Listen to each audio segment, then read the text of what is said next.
Lorsqu'un poids lourd percute violemment et à grande vitesse un fossé, les lois de la physique dictent un résultat prévisible. D'énormes ondes de choc se propagent vers le haut, la structure métallique du châssis se déforme et les composants sensibles de l'avant, comme le radiateur, sont inévitablement arrachés. Pendant des décennies, l'industrie mondiale des transports a tenté d'atténuer ces dégâts en renforçant sans cesse ses conceptions traditionnelles.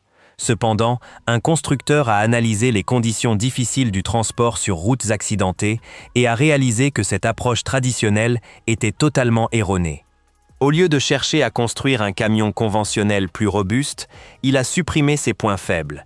Il a retiré toute la structure en échelle et abandonné le système de refroidissement liquide. Le résultat, un véhicule construit autour d'un châssis en acier massif et d'un puissant moteur refroidi par air. Une machine conçue non seulement pour survivre dans les environnements les plus hostiles de la planète, mais pour les dominer efficacement. C'est le paradoxe mécanique de Tatra. Pendant plus d'un siècle, la norme mondiale pour la construction de camions a été le châssis en échelle. Des longerons en acier parallèle idéaux pour les autoroutes, mais très sensibles à la torsion et à la fissuration sous l'effet des contraintes sur les routes accidentées.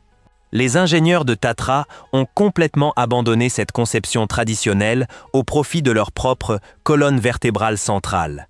Grâce à l'utilisation d'un unique tube d'acier massif comme structure porteuse de base, le camion absorbe aisément les violentes forces de torsion qui, autrement, briseraient une structure à châssis-échelle classique. De plus, cette colonne vertébrale robuste entoure entièrement le système de locomotion, protégeant les montants et les engrenages essentiels du sable, de l'eau et de la boue. Relié à cette colonne vertébrale centrale se trouve le second pilier de la domination de Tatra sur les terrains accidentés, les demi-essieux oscillants indépendants. Contrairement à l'essieu rigide traditionnel, où un choc violent avec l'une des roues provoque des vibrations de la roue opposée et un déséquilibre de l'ensemble du camion, la conception de Tatra divise l'essieu en deux sections. Chaque demi-essieu pivote indépendamment de la colonne vertébrale centrale. Lorsqu'une roue heurte une dune de sable d'1 mètre de haut ou un fossé profond, cette roue se soulève, absorbant l'impact considérable, tandis que le reste du châssis et les roues opposées restent parfaitement à niveau. Il en résulte un mouvement continu et sans précédent des roues. Toutes les roues restent en contact constant avec le sol, assurant traction et progression continue, même sur un terrain très accidenté. Cependant, le châssis ne représente que la moitié de la solution pour survivre en environnement difficile. L'autre point faible évident des camions Tatra traditionnels est leur système de refroidissement. Presque tous les engins lourds modernes fonctionnent par refroidissement liquide. Le bloc moteur est entouré de canaux d'eau où une pompe à eau propulse le liquide de refroidissement à travers le bloc moteur chaud jusqu'à un refroidisseur en aluminium fin monté à l'avant du véhicule où l'air entrant refroidit le liquide. Ce système est très efficace pour le transport civil, mais il constitue une faiblesse critique pour les courses d'endurance exigeantes ou les applications militaires. Une pierre projetée par un véhicule précédent, une branche d'arbre qui tombe, de fortes vibrations au niveau du radiateur ou une durite de refroidissement sous pression rompue peuvent toutes provoquer une panne moteur catastrophique. Si un moteur à refroidissement liquide perd son liquide de refroidissement au milieu d'un désert isolé, une panne moteur catastrophique peut survenir en quelques minutes.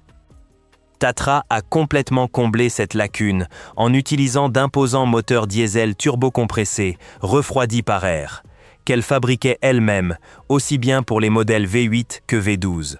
Le moteur est dépourvu de pompe à eau, de durite de refroidissement en caoutchouc périssable et de système de refroidissement fragile. La carrosserie du camion est sujette aux crevaisons.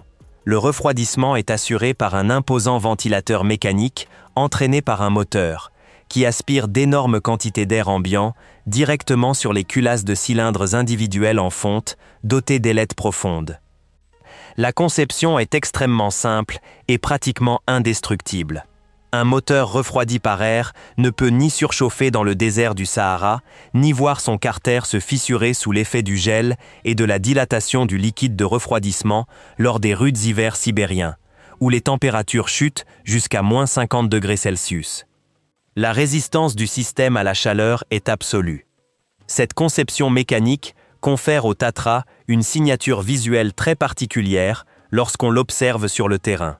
À vide, ses roues s'inclinent fortement vers l'intérieur, formant une courbe positive prononcée. Chargé de lourdes charges, qu'il s'agisse de bois d'œuvre, d'artillerie militaire ou de matières premières minières, le système de suspension se comprime. Les demi-essieux oscillants sont repoussés vers l'extérieur sous le poids considérable et les énormes pneus tout-terrain sont parfaitement plaqués au sol. La voiture a été littéralement conçue pour être plus performante à mesure que son poids augmentait, se transformant d'une machine déséquilibrée en un mastodonte parfaitement équilibré et capable de supporter de lourdes charges.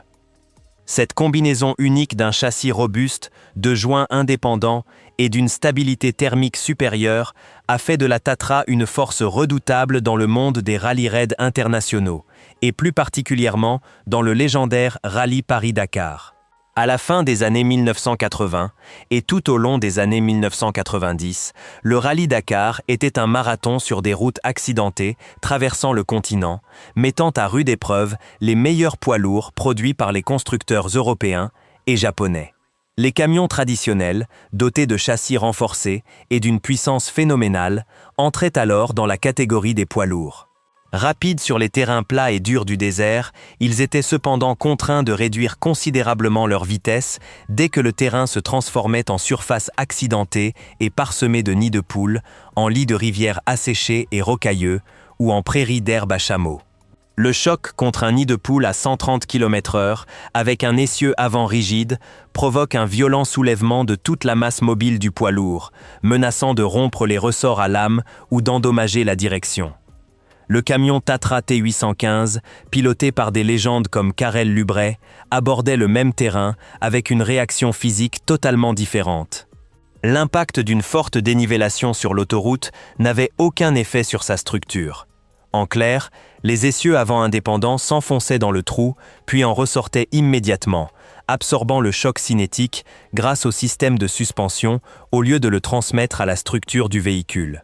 Cela permettait aux équipes Tatra de maintenir des vitesses moyennes extrêmement élevées sur terrain accidenté, là où leurs concurrents étaient contraints de rouler au pas. Par ailleurs, la fatigue du pilote est un point faible critique en endurance. Dans un camion à cabine avant conventionnelle, le pilote est assis directement sur un essieu avant rigide, encaissant de violents chocs verticaux au niveau de sa colonne vertébrale jusqu'à 14 heures par jour. Le tube central de la colonne vertébrale isolait la cabine du Tatra de ces chocs. Le véhicule a résisté au désert, et les pilotes sont restés pleinement concentrés et compétents, conduisant avec une aisance totale. Au-delà du sport automobile, cette philosophie d'ingénierie a permis une flexibilité de fabrication sans précédent pour les applications industrielles, lourdes et militaires. N'étant pas limité par 2 barres d'acier monobloc reliant le pare-choc avant au pare-choc arrière, le camion peut être allongé de façon quasi illimitée. L'allongement d'un camion Tatra repose essentiellement sur la fixation d'une section cylindrique supplémentaire au tube central et l'installation d'un autre ensemble de demi-essieux oscillants. Cette conception standard permet des configurations imposantes à 6, 8 ou 8 essieux, 10 essieux et même des configurations spécialisées à 12 essieux. Ces camions géants à plusieurs essieux sont utilisés dans les champs pétrolifères les plus profonds de Sibérie, transportant de lourdes installations de forage à travers la toundra gelée, là où il n'existe aucune route. Le génie de ce système réside dans ses origines.